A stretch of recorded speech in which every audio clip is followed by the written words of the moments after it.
Bismillahirrahmanirrahim. Assalamualaikum warahmatullahi wabarakatuh. Perkenalkan, nama saya Repi Indra Maulana. Di sini saya akan mempresentasikan materi dari mata kuliah Ekologi Administrasi Negara. Baik, kita langsung saja ke materi yang pertama, itu tentang pendekatan untuk mewujudkan pembangunan yang berwawasan di lingkungan. Nah, dalam pendekatan untuk mewujudkan pembangunan yang berwawasan di lingkungan, ini memiliki beberapa pola.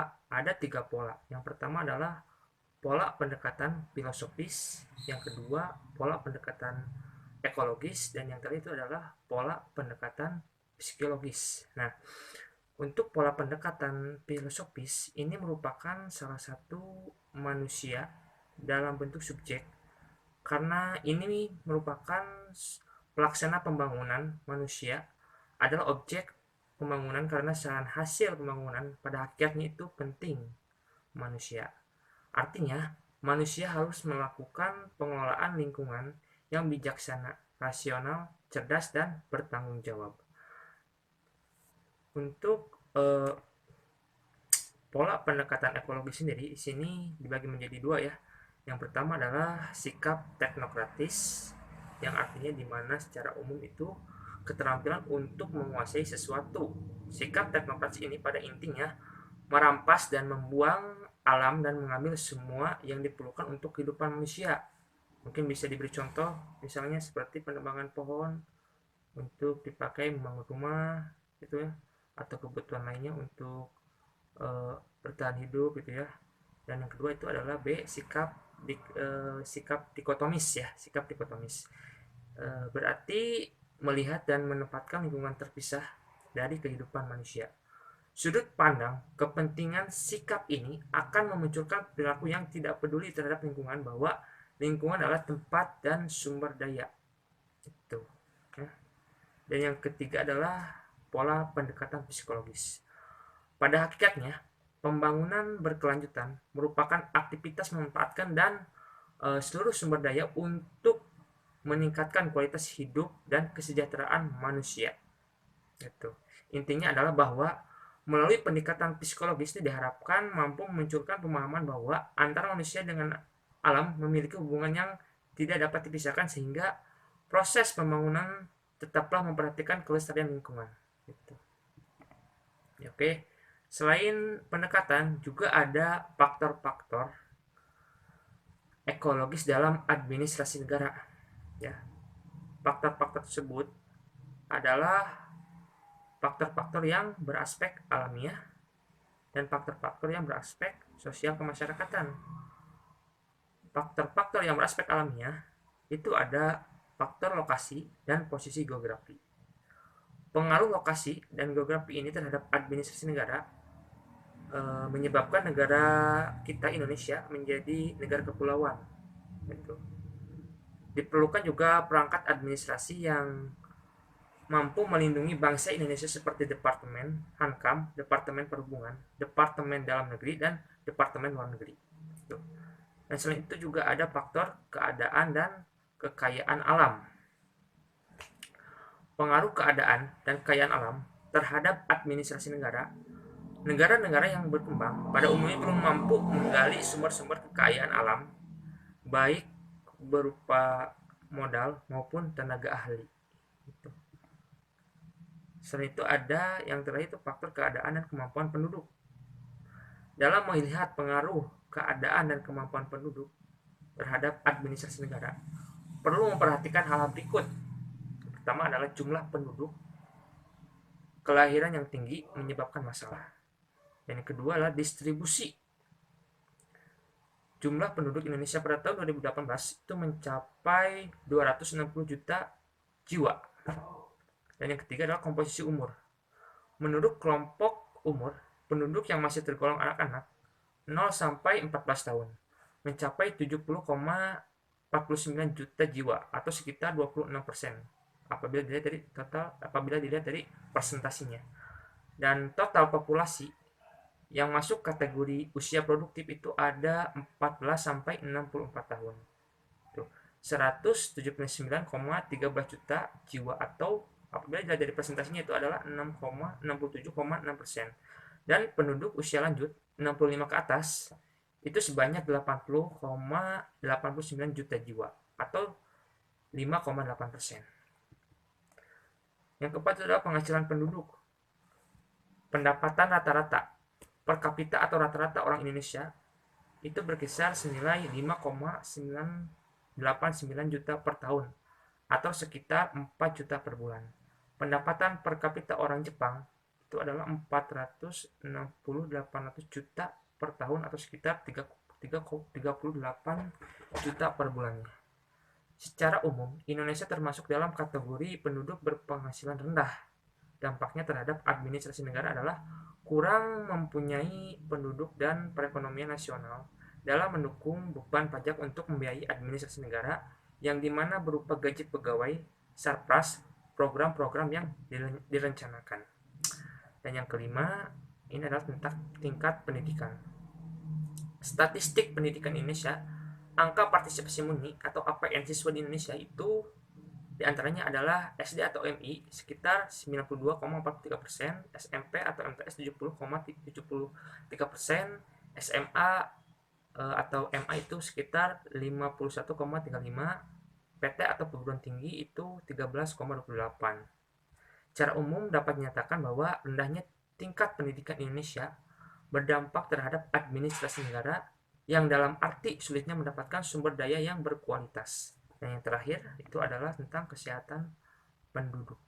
Kesehatan penduduk itu berpengaruhi terhadap administrasi negara, artinya rendah kesehatan penduduk itu mendorong pemerintah untuk menyusun program-program di bidang kesehatan, memerlukan perangkat administrasi negara. Itu. Nah, selanjutnya itu ada faktor-faktor yang beraspek sosial. Ada ideologi Pancasila, politik, ekonomi, sosial budaya, militer. Dan untuk ideologi Pancasila, seluruh peraturan pembangunan dan kebijakan pemerintah itu harus berdasarkan pada Pancasila sebagai sumber dari segala sumber hukum di Indonesia. Politik, apa itu politik? Pengaruh sistem politik terhadap administrasi itu timbul karena administrasi negara itu berada di bawah pimpinan pejabat politisi yang berorientasi pada partai tertentu. Terkadang program pemerintah dalam suatu kementerian ternyata kurang berhasil karena berlatar belakang politisi. Yang ketiga adalah ekonomi. Pengaruh ekonomi terhadap administrasi negara itu apa? Pembangunan nasional yang dilaksanakan secara bertahap dan berencana itu diperlukan suatu badan perencanaan yang dilengkapi dengan seperangkat administrasi negara. Sosial budaya. Sosial budaya itu apa pengaruhnya terhadap administrasi negara? Berupa munculnya perbedaan dalam mengatur dan menjalankan sistem pemerintahan. Meskipun pola baku yang dibuat oleh pemerintahan pusat, paradigma ini memunculkan sistem pemerintahan desentralisasi atau pemberian kekuasaan wewenang kepada bawahan, seperti kekuasaan yang diberikan oleh gubernur kepada kabupaten. Kabupaten diberikan kekuasaan kepada kecamatan atau kepala desa atau pemerintah desa gitu ya. Itu namanya desentralisasi. Dan yang kelima itu adalah militer. Apa pengaruhnya militer terhadap administrasi negara? Ditelusuri melalui definisi ABRI dan sistem pertahanan keamanan rakyat semesta. Sistem tersebut memerlukan organisasi yang tersusun secara vertikal dari pusat ke daerah sehingga mempengaruhi administrasi negara. Dan yang ketiga ini ya, kelanjutan dari materi itu ada nilai-nilai ekologis kepemimpinan administrasi itu ya. Nah, untuk nilai-nilai ekologis tersebut ya terhadap kepemimpinan administrasi itu ada 3, bahwasanya kepemimpinan itu ya atau seorang pemimpin itu harus memiliki dimensi ekonomi politik, dimensi sosial kultural, dan yang terakhir adalah dimensi temporal. Oke, baik, kita bahas satu persatu ya. Apa itu yang dimaksud dengan ekonomi politik? Paradigma pembangunan yang tadinya dipimpin oleh negara sekarang dikendalikan oleh pasar. Peran pemimpin lokal itu sangat berpengaruh untuk pengembangan aset daerah. Tentu dimensi ekonomi ini itu perlu sekali untuk bisa mengembangkan suatu daerah. Makanya dari itu peran seorang pemimpin itu sangat berpengaruh gitu ya. Dan yang kedua itu ada dimensi kultural. Terjadinya pertukaran arus tenaga dalam hal ini adalah tenaga kerja yang menimbulkan budaya, ya, yang dimana seorang pemimpin itu memiliki tugas untuk menyesuaikan budaya-budaya yang tentunya berbeda dengan budaya-budaya negara luar, gitu ya. Seperti contohnya ada pertukaran tenaga kerja Indonesia dengan Cina, nah, seperti itu. Dan yang ketiga itu adalah dimensi temporal. Apa itu dimensi temporal? Konfigurasi administrasi publik merupakan dampak globalisasi, ya. Nah, globalisasi yang ini itu dimana ketidakmampuan administrator dalam mengantisipasi perkembangan hal ini akan mengakibatkan ketertinggalan daerah. Oleh karena itu, pemimpin harus memiliki nilai cara pandang yang futuristik. Oke, yang terakhir adalah ini ya, tentang strategi administrasi dalam mengembangkan model, ya. Nah, dalam mengembangkan model administrasi negara itu ada beberapa pengembangan. Ada 3 pengembangan strategi dalam pengembangan ekologi administrasi negara. Yang pertama adalah pengembangan melalui sistem, ya. Nah, dalam pengembangan melalui sistem ini itu dibagi menjadi 5. Yang pertama adalah lingkungan. Lingkungan berfungsi sebagai perangsang bagi para administrator untuk bekerja dan berusaha sekaligus sebagai penerima hasil kerja. Yang kedua adalah masukan atau input, tuntutan atau keinginan, diantaranya 1. Tuntutan pembagian barang dan jasa seperti kenaikan gaji, subsidi, pendidikan, dan lain sebagainya. Dan yang ketiga adalah konversi, merupakan upaya perubahan dari perencanaan menjadi suatu kebijakan melalui proses 1. Pengambilan keputusan, yang kedua pelaksanaan kebijakan, yang 3. Pengawasan dan pengendalian. Yang keempat adalah keluaran atau output. Output administrasi negara bisa berupa barang dan jasa atau jasa yang bisa dikonsumsi berdasarkan masukan input yang telah disampaikan seperti kenaikan gaji, subsidi pendidikan, dan lain sebagainya. Dan yang terakhir, yang nomor 5 adalah umpan balik. Umpan balik merupakan suatu pengaruh dan dampak keluaran output. Sekiranya keluaran tersebut tidak tepat, maka akan dijadikan masukan baru dalam proses konversi berikut sebagai upaya penyempurnaan. Oke, untuk pengembangan melalui asas itu ada 3 ya. Yang pertama ada principle of interdependence. Oke, baik, kita lanjut ya ke nomor 2, itu adalah pengembangan